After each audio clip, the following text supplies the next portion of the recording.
La ilaha illallah Muhammadun Rasulullah alaihi salatullah wa alihi wal ahib. Jadi beginilah, sebetulnya autosuggestion dengan doa itu sebetulnya maknanya sama, hanya dipandang dari perspektif yang berbeda. Sebab berdoa itu sendiri itu adalah autosuggestion. Dari sisi mana? Nah, inilah tadi saya sampaikan ada beberapa poin yang dengan perspektif yang sama ketemu, tetapi ada perspektif khusus bagi seorang sufi. Di samping doa itu adalah autosuggestion, yang kedua bahwa dengan berdoa ini satu yang paling penting, kenapa berdoa di dalam pemahaman tasawuf itu sebagai inti ibadah, mukhul ibadah.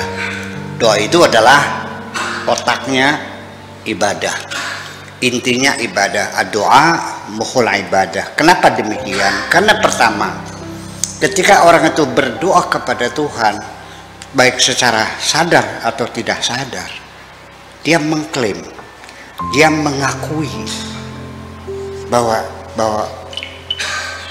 Allah itu adalah Tuhannya. Itu satu. Yang kedua, bahwa dia juga mengakui ketika berdoa, sadar tidak sadar, bahwa aku ini adalah hambanya. Seseorang, siapa saja di antara kita, ketika minta bantuan meminjami uang 100 juta, ya, mungkinkah orang itu datang ke Mankadim, buruh tani? Mungkinkah orang itu datang pinjam uang 100 juta kepada seorang pedagang sate? Gak mungkin. Datangnya ke Pak Edi sebagai seorang pemborong, datang kepada Kang Benu sebagai seorang pengusaha, datang kepada saya barangkali ya, bisa tolong dong pinjamin. Berarti ketika dimaksud kepada Tuhan, dia meyakini Tuhan punya kemampuan untuk menjawabnya. Itu jadi Tuhan, Allah sebagai Tuhannya, tempat meminta yang layak. Yang kedua, diyakininya Tuhan mampu untuk menjawab permohonannya. Dan ketiga, dia juga mengakui aku adalah hambanya. Dan yang keempat, ketika dikabul, kalau tidak dikabul nanti kita uraikan belakangan. Kalau dikabul aja dulu. Ketika dikabul, ini akan terdorong seseorang itu untuk bersyukur kepada Tuhan. Karena ketika dia berdoa kemudian dikabul, akan terdorong orang itu bersyukur, berterima kasih kepada Tuhan. Doa mukhul ibadah, inti ibadah, syukur adalah puncak ibadah. Jadi ibadah tertinggi adalah ibadah bersyukur.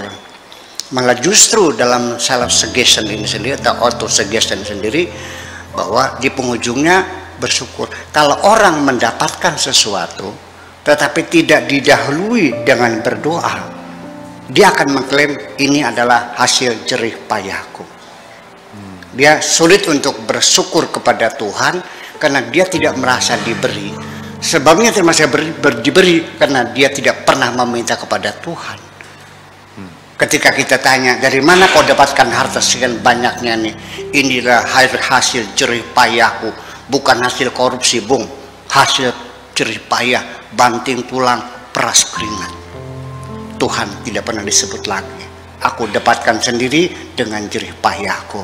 Itu adalah perspektif dari tasawuf melihat betapa pentingnya auto suggestion dengan berdoa yang seperti itu.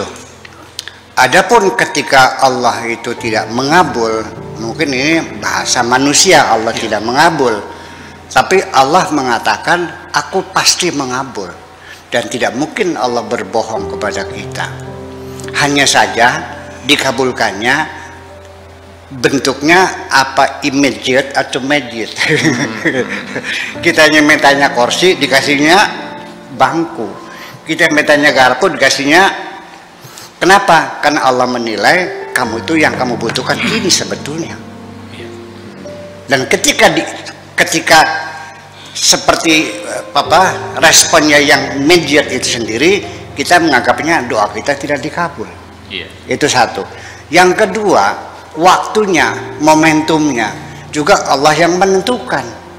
Kalau sekarang kamu masih bujangan, masih belum punya istri, kamu sebagai pengusaha sampai uangnya ratusan miliar, karena sayangnya Allah belum waktunya kau dikasih uang ratusan miliar sekarang, nantinya nggak bener kamu. Nantinya tiap malam di mangga dua aja, di mangga dua apa? Mangga besar ya. Mangga besar. Alexis. Ya kan di tempat-tempat yang nggak benar. Akhirnya kan mencilakakan kamu sendiri. Makanya ditangguhkan lagi. Nanti akan kuberikannya pada waktu yang tepat. Keberhasilan bukan tercapainya tujuan, tapi juga tercapainya pada momentum yang tepat. Terima kasih. Oke, luar biasa.